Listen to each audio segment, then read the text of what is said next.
I'm so happy to have as our guest today for my continuation of the conversations with Dr. Keith, one of our integral pieces of the CSL LA family for many, many years, Dr. Sue Rubin. There she is with us. Good morning, Dr. Good Sue. morning. Hello, everybody. Hello, dear Keith. Oh, so wonderful to have you here. And for those of you that may not be familiar with this beloved light of life, Dr. Sue is a anchor in the community, the metaphysical community that was known as the Church of Religious Science for many years, and through its various incarnations, and now known as the Centers for Spiritual Living around the world, and has been a minister in the western part of the USA and in Canada, and is just um, a real powerhouse of life and thought and metaphysics, and certainly is considered the guard of the old school of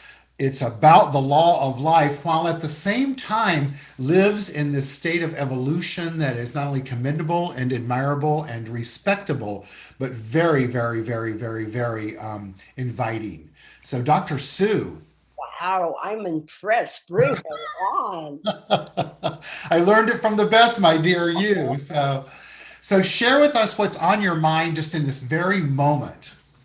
Miami, isn't that odd? I just have the Yeah. image of Miami and the prayers that I know we all offer along with everyone else. But Miami would come to mind because my dad, in his second marriage, lived down there. Uh-huh. And when my youngest child was very young, we would go to visit, and it was not far away from Surfside, right on the ocean front. And so that would be that natural association of thoughts and memories. So, Dr. Sue, as I referenced in your introduction about being part of the old guard, if you will, what I would love to hear you speak of right away, since you used the word prayer, and yesterday I watched that concert from the Center for Spiritual Living, and the word prayer was used a lot. And when I was steeped in this teaching, that's a word we never used. We only used the term spiritual mind treatment. So, could you enlighten our viewers, both those that are familiar with our teaching and those that are new to our teaching, what type of prayer do we do in this philosophy, faith, and way of life known as the science of mind? I think in the textbook, Holmes has a very little section on is prayer, do we do prayer in religious science? And he said, if the prayer that we're giving is from an external reaching for a God outside of ourselves, that would not be the quote unquote prayer that we would prefer doing. If, however, that prayer acknowledges the presence of the infinite within. And so the kind of prayer to me is, I want to continue to break down the barriers that exist within my own mentality and my own sense awareness, of just judging so quickly and coming to conclusions that why do I still think that? So for me, any conscious connection that we make very deliberately and acknowledging as we do in spiritual mind treatment, it's the first two steps. It's recognition there is one universal essence, intelligence, love, and I am its embodiment. I am the way you get to see it in living form.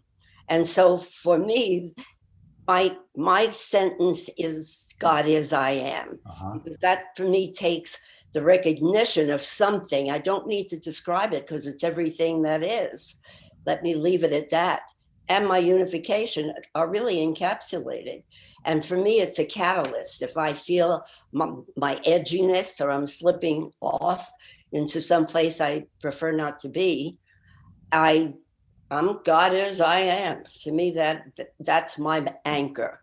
And so anything that consciously connects you to the presence and power of that greater something which is living through us, that to me is affirmative prayer. I In the love book, he calls it scientific prayers. I love it. You used the term anchor, and as you brought yourself into center, it reminded me of a class that I just taught, and I learned this from someone else that we are oftentimes taught in the evolution of mind that our goal is to center ourselves, to anchor ourselves, to be balanced. And the way it was taught to me was that on our journey of life itself, our objective is to chart our course as if we were in a boat on a river or a lake. And then the remaining time until we get to that objective is to continually bring ourselves back on course. So the goal is to stay as close to course as possible. And when we find ourselves off course, then bring ourselves back. Well, how do we do that? Well, you are the queen of that. I've seen it over the years and in environments where people would let their humanness get out of control, and you would stand up and say, let's do spiritual mind treatment now. And then you would do it. And what I always loved about that, and I loved about it in the way that you do it and still to this day do it, is you then speak the truth, your truth, with such conviction that there seems to be no semblance or possibility that you think that the power that you're speaking both to and as could fail you. And I just love that. Thank you, Keith. And it's funny because I always reflect that in the textbook, when Holmes is talking about just letting ourselves in the fullness of who we are come out, and in the places that he's quirky in some of his writings, it's like, so who cares, if someone considers that arrogant? But it's really to convince myself, Yeah. ourselves, that which we are repetitively emerging to live more fully as is already within us. But who knew? you know Yeah, and so it's interesting that you just talked about him in the textbook. I was a guest on this new platform last week called Clubhouse, which is an audio format for conversations. And there'll be another one Tuesday. I'll send out to everyone through. And the person that invited me in is a medium, primarily works with animals, but also with humans. And I knew her years ago before she was had this awakened within her, and she was a student of mine at the Los Angeles Church of Religious Science, one of the first classes I ever taught. And she was talking to me about, I prompted her to want to read the book, The Science of Mind. And to this day, she still longs and lives on Ernest Holmes' quotes. But she said, but I just can't read that book. And I said to her, the book wasn't written like as a Jackie Collins fiction novel. So if you want to sit down and read it that way, it's not written that way. It's not easy reading. I said, so just take what you can from it and then move on. And then when you need to, come back and read it again. So I love that you speak of the book in that way. Well, it's always that, oh, I'm doing, when I was teaching consistently, all right, we're doing first, we used to just first year science of mind, second. And people would say, well, no, I did science of mind one. Oh, that's it. That means you'll never open it again with new eyes. So it's always like, what are we doing that's any different other than seeing it through a greater clarity of our own vision and awareness? So for me, it really is the anchor, and it doesn't have to be elaborate, which, as the world knows, I can go on and on. That's what ministers do, is my defense. But at any time, it's just, if everything in this universe, according to science, is vibration, then if I'm caught up in everything that's happening external to myself, that I can only see and feel with my five senses, my fluctuations will be ragged. It'll be that kind of energy. So if somehow in myself and projecting it and I'm taking it in at the same time, I can alter the tendency of my thoughts so that I'm not thinking devastatingly, consistently about Miami or the recent shootings or all of the completely inconceivable things that are going on in our world today, locally as well as globally. If I can take a thought and say, I'm not disallowing, for this is the world I'm living in, I'm part of it, I've helped create it.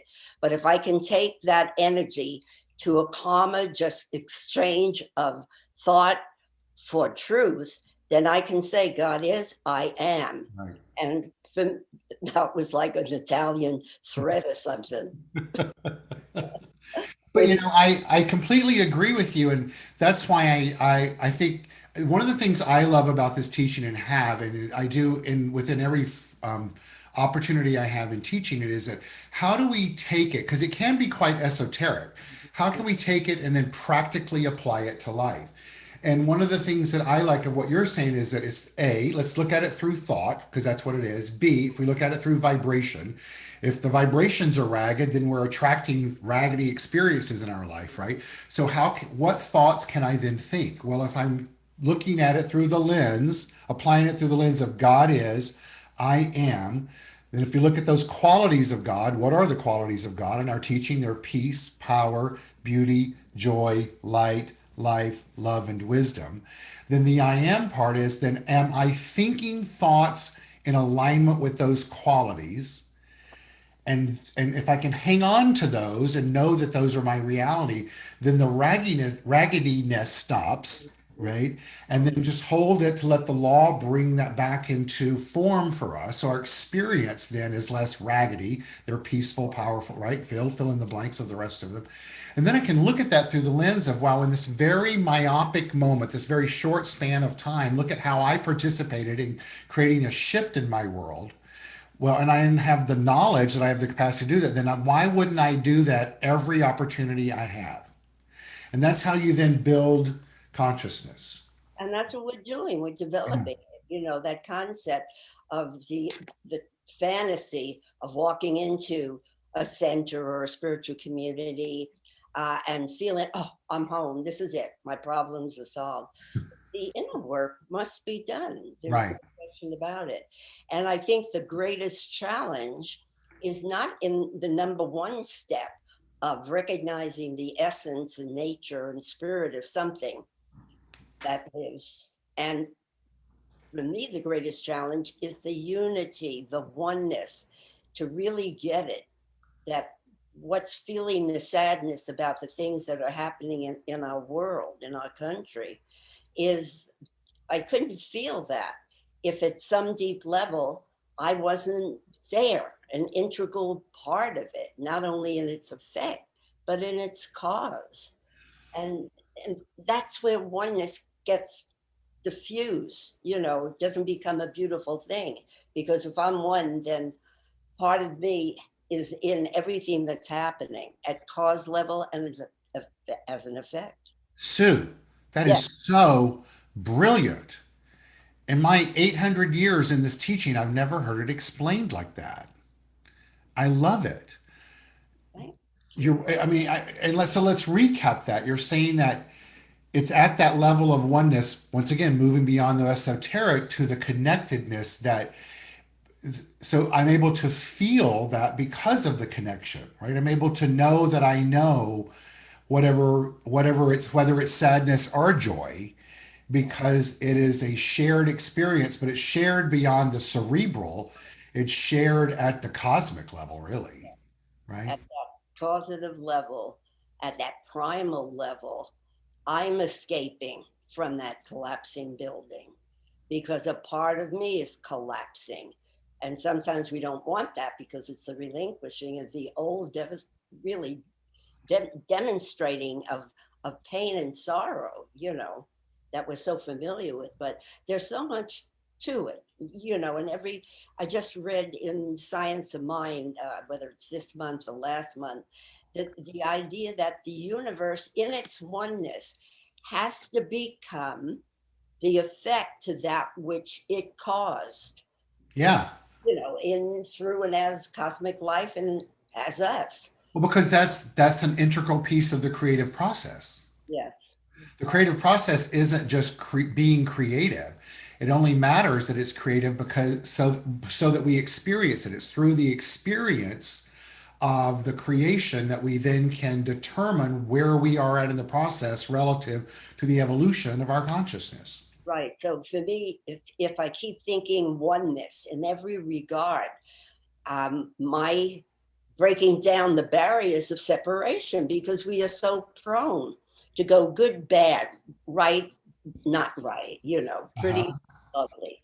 And so out of that, it's my opportunity to start putting together my own unity of thoughts and feelings. there again, if I can't be one with God, then I can't be one with that resonance of what I think, and being supported by it.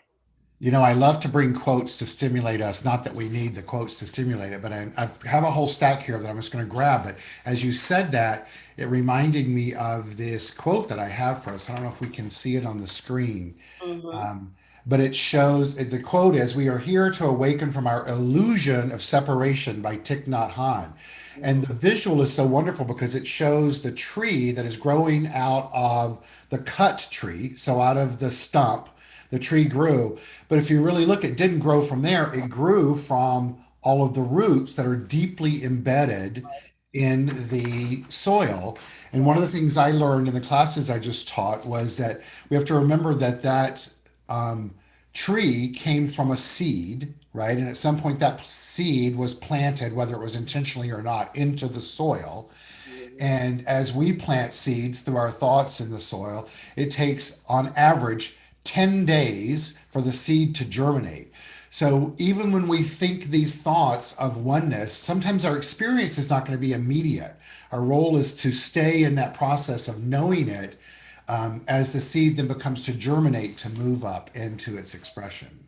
And also that reflection and remembrance that everything is contrast. You really can't have the oneness unless you do have the contrast, but we tend to go polarized with it. Rather Well, than- and the contrast is what gives us the opportunity to understand the balance, right? The Exactly. light, the darkness.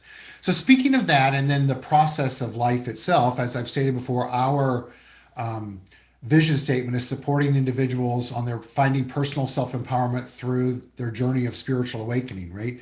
So it's a journey. So this quote speaks to me, and I'm going to read it and then let you share what it means to you, either personally or spiritually or all of that. Grapes must be crushed to make wine. Diamonds form under pressure. Olives are pressed to release oil. Seeds grow in darkness. Whenever you feel crushed, under pressure, pressed, or in darkness, you're in a powerful place of transformation and transmutation. Trust the process. Go within, oh, wandering one out there, said she to herself. Oh, there's got to be a fix. There's got to be a drink, a pill, or something. Call, sex, whatever it is. That instinctive outreach. That I don't care how many years I've studied, or any of us have studied. That fight or flight, that Right. old reptilian reaction. And yet that can be acknowledged. Every Eastern teaching, particularly, will say, observe the clouds. Yeah, note that there it is and there it goes. But we glom on, then form our own images and fantasies out of that cloud. So the simplicity of, again, garnering that energy, that's conglomerate of like raggedness, and right where I am, there is a calming presence. Make it relevant. I don't think sometimes we make our treatments pragmatically relevant to what is going on and why I'm doing it or saying what I'm saying right now. You know, I really try to shake up spiritual practice in my life, because I'm not one to sit down every morning at 6 a.m. and do spiritual mind treatment or meditation. It's just not my nature, right? But I do spiritual practice throughout the day. And the last few nights, I've been doing it looking at the moon and just watching the moon as it moves across the scape, even though we're the ones really moving, and it's in its brilliance of this full moon. And last night, within the same block of time frame, when I was taking my dog for a walk and just experiencing the night, and I couldn't find the moon. There was this moment of loss, right? I was like, oh my God, where is it? And I started trying to figure out, like, Mhm. why is it not here? Damn it, right? And then I thought, wait, Keith, every single night of the life that you've walked this planet, it's shown up. Why Yes, would it not tonight? right, Trust the process. exactly. And an hour or so later, I went into my bathroom and looked out the window, and there it was in all its brilliance. And what a great lesson to remember that that's the thing for all of us. That light, which is a reflection of Source itself, the moon, Right. right? It's always there for us. It's like when you lose something, and we all know there's nothing lost in mind, but rather than scattering our energies, that moment when you're still, and if it's not imminent in that second, how I always have to smile when the next day or the next moment, it's like, I had to get calm. One cannot access to full measure that infinite intelligence and love when we're scattered and out of sorts and out of rhythmic relationship with the divine. Well, the word that I'm going to take from you so far today is raggedy. When I'm having raggedy thinking, right? It speaks so to my southern roots, raggedy thinking. But when you were just, I love the statement that you just made in regards to when something seems lost, then just trusting it, right? Because I've gotten so clear on that in my life. I know it's going to show up when it needs to show up. It's not really lost, whether it's my passport or a coupon for a free steak at Bristol Farms or my keys or whatever it is, right? It's there, right? And and in kind of 20th school metaphysics, the statement would be, well, it's in its perfect and right place and it'll show up. Well, I get that too, and that's a little esoteric for me, but it's more like, how about it'll show up for me when I need it. That's what's going to happen. Mm-hmm. And so I need to trust that process, that I don't need to have raggedy thinking or raggedy energy and try to make that happen. That takes us to the quote that's from my text today. I send out a new thought for the day text every morning. Um, Okay. and the one for today, the one for today was this. If you look at what you have in life, you will always have more. If you look at what you don't have in life, you'll never have enough. Oprah Winfrey. And then I added, even though I often forget it, I learned the truth of this quote years ago. As we stated earlier, life is all about energy. So that which we focus on multiplies. Choose wisely. Nice, nice. There you have it. I see it now. The booklet of Divine Dailies. Yes. Well, working on those. We're looking to have an illustrator to illustrate something to go with each one. Perfect, perfect. Yeah. So I have a quote for immersion in our spiritual practices that can simulate self-inquiry. Can I offer that? Yes. Okay. And I don't know who said it. Who are you willing to be when you're finished being who you think you are? Say it again for us, please. Who are you willing to be when you're finished being who you think you are? Wow. So I still think I'm the one who has to be perfect, even though my performance stage isn't the consistency that it was, but I'm still stuck with that imperative to still make sure I'm on top of it. If I am still identifying myself in the role of whatever it is, be it a minister, a doctor, a wife, whatever, if I'm still stuck in that, then I don't, to begin with, have the willingness to even contemplate the statements I make in the absolute when I'm treating the magnificence and light and love and power of God. That doesn't register because my role and my identity is still too forged Uh-huh. in supporting and sustaining and maintaining who I thought I was.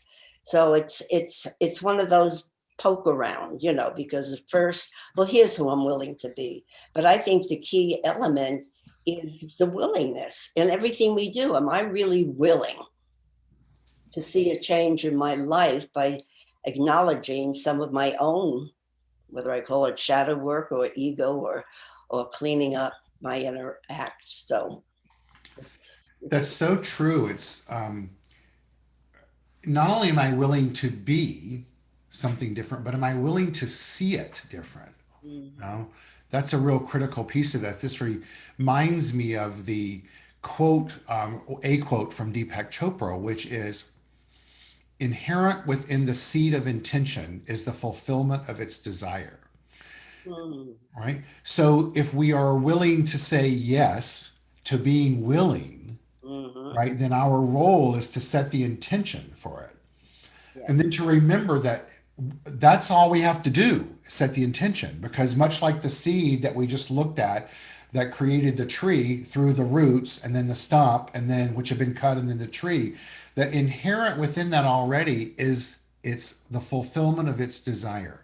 In other words, that intelligence is what we talk about of it in this teaching, right? And as we become more awakened, then also we have the wisdom within us to trust it. Yes. Yeah. So that's the key is, am I willing to trust it? Am I willing to have the intention? And am I willing to be willing to let it all unfold through me?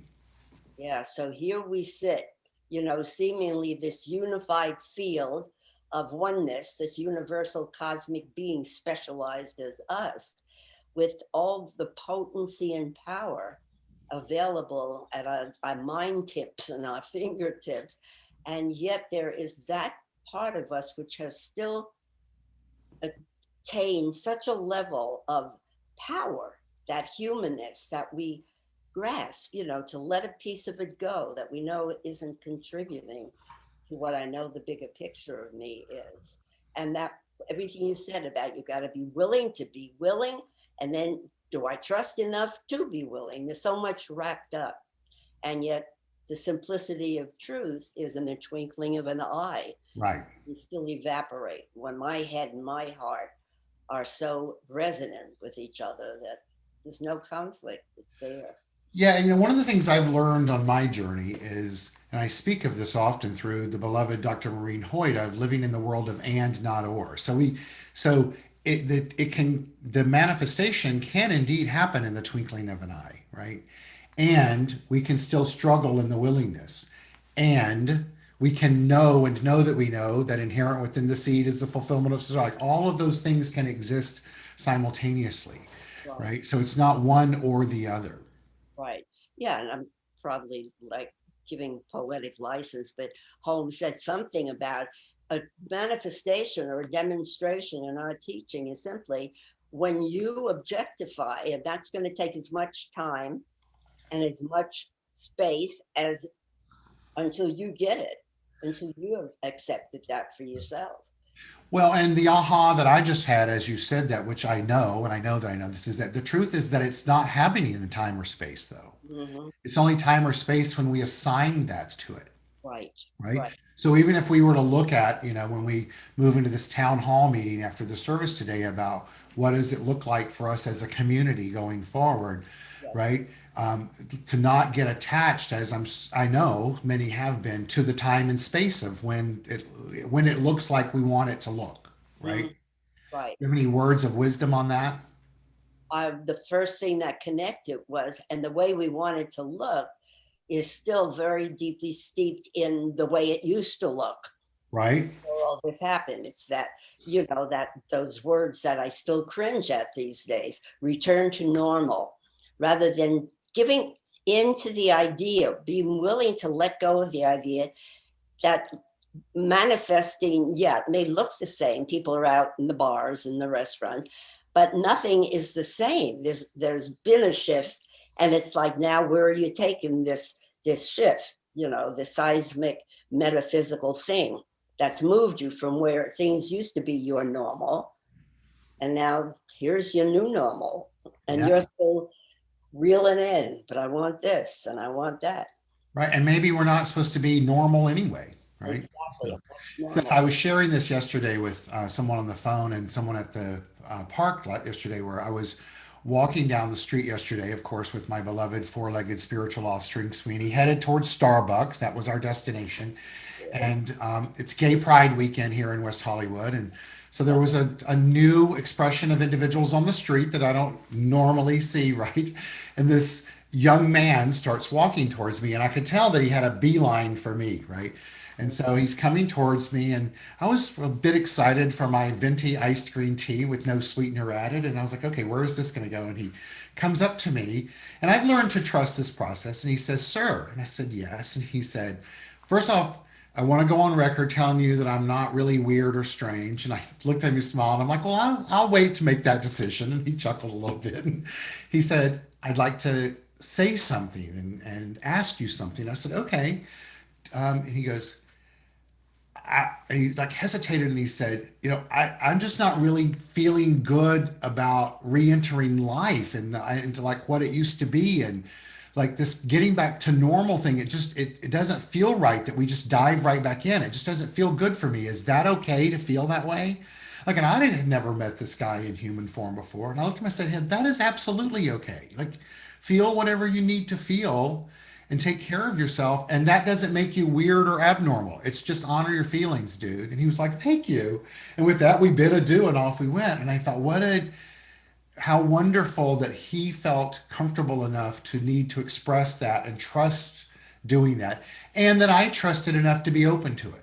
Right. And there's So, that oneness, where it's like that game, you put the coin in and the hook and the toys that you can right. grab, and that's like life. It's like here we have everything you could possibly desire, and you're still glomming onto and Right. hesitant about simply having an opinion, having a Yeah. thought, having your Yeah. own feeling about anything. Yeah. So wonderful. That's why, like little kids, we soak it up when someone says, remember, you are magnificent. You are the light of the world. Everything is going on in tandem with you and in harmony with you. Give it the best you got. Well, Sue, I love that, Dr. Sue, I love that you have so embraced, not you have, you do so embrace life as it shows up for you. Primarily just through every element, but I just love that you so energetically have embraced this technology of Zoom, and I just love that you are such an example to all of us, obviously, because chronologically, where you are in your life, but you say yes to life, right? Without getting it doesn't, and I'm not trying to speak for you, but I know that there may be moments of you're like, why that? Like what? Like why? But yet you still show up and say yes, right? And there's a vibrancy to you when you do that. Any words of advice or wisdom to any of us regarding that? I must say, I've been asked in so many ways, what do you do? And I'll say straight out, I've got a faith tradition. And to me, that's the rock from which I'll take a healthy lifestyle, obviously, treating my mind and my body through diet, through exercise, through all of that. But nothing is forced. Everything comes because this is the inner divine guidance that I come to trust more and more each day. And that gives me today's agenda. We always Uh-huh. did that. It's like you don't get the manual for tomorrow except the one you work with in your own head and Right. formulate out of your own greatest idea implanted by God. It's just the spiritual life is a very joyful experience, Isn't it? no And matter what. right, joyful experience and also fun. Yes. I've said before when I said yes to this role in this community, I made a commitment to myself that every day, to the best of my ability, this is going to be a spiritual experiment. Mhm. Ask myself throughout this entire journey, what do I believe? If what I'm do I believe when I'm teaching? Am I willing to put that like all? That's what it's all about. Not that it's ever always easy, but boy, it helps color it in a way that is stimulating and fun and um, So some of you may have seen it on Facebook, but one morning, now probably close to 2 weeks ago, I step out onto my balcony, which faces the hillside, and on one of my patio chairs, there's a tiny little bird egg, just like dropped from this one's uh-huh, for you. And that has, I won't let it go. I just sit and nothing's happening. And they said, like 22 days, hold a memorial service. But to me, it is so symbolic of you're waiting for the bird to crack out of the egg, crack out of your own shell, And so that egg is like, today the day we crack open the shell? Because as much as we do, we poke, yeah, and then of course, if you do that before the moment is ripe, like the wine, the grape, right. you're you're gone from that manifestation. But anyway, so I offer that to everyone. Let's crack open our eggs. I feel the sadness I feel sometimes about what goes on in the world. I now know is because my own sense of helplessness. What am I doing? to help Yeah. change, Yeah. make it better, you know? And I think if that question were not only answered by me, but posed and answered by others collectively, that's where oneness comes in, where it's not the physical differences, it's like a greater idea that's now unifying all of us to be better and do better. Well, and also, I think that's unfortunately, we are programmed to believe in the Western world that the only way that we can help is through some grandiose symbolic or actual act, right? Some gesture of, planting, putting the stake in the ground and changing the world without realizing that it's the way that we show up in life. So not to make myself an example per se, but the example of that gentleman yesterday. It's like being open to say yes, right? Yes, Be open to saying yes in that moment and see where it can go. Doesn't mean that there weren't other times in my week or day that I was a less than loving person to somebody that I encountered. But in that moment, right, I said yes. And so that's that ripple effect that we teach, right? yes, So we all have the opportunity to do that. That is cracking the egg open. yes, exactly. And who among us, doesn't have that still residue left over that's still holding on to the reins? And that's why really in personally and collectively, that's why we are seeing such dramatic earth shattering changes, whether it's in the environment. My God, look at the sweltering in Seattle. Yeah, So it's like crazy. I And know. I was listening yesterday to a talk about that. Yes, go ahead. no, and the importance of valuing consciousness. So even in answer to my own helpless, like, well, what can I do? Contribute through the consciousness of knowing the answer is there and the harmony is there, and doing that in the circle you navigate in. Duh. Yeah, Thank you very much. so true. Well, Dr. Sue, thank you so very much for being here today. I know that you are in great demand. There were other places that wanted you today, and I honor you for honoring having said yes to me and here. And just know that on behalf of Centers for Spiritual Living Los Angeles, we love you, we adore you. We can't wait for that time when we can hug you in person again. You know that personally, my love for you is just infinite and endless. And thank you for being here. So, at the risk of being repetitive, Keith, I go back to the enjoyment of you were moderating a panel at a film. I mean, just that spark, that time with whether we're breaking bread, time we had lunch. I have such respect and honor. Told you yesterday for Yeah. who you are, and and you never look better in your whole Thank you. life. I'll Thank you. add that in the Thank you. validation outwardly. So I think the highest and the most of you, my love for your center and for David, and it's all wrapped up in oneness. And I'm honored to be with you anytime, any place, anywhere. All right. Thank you. Thank you.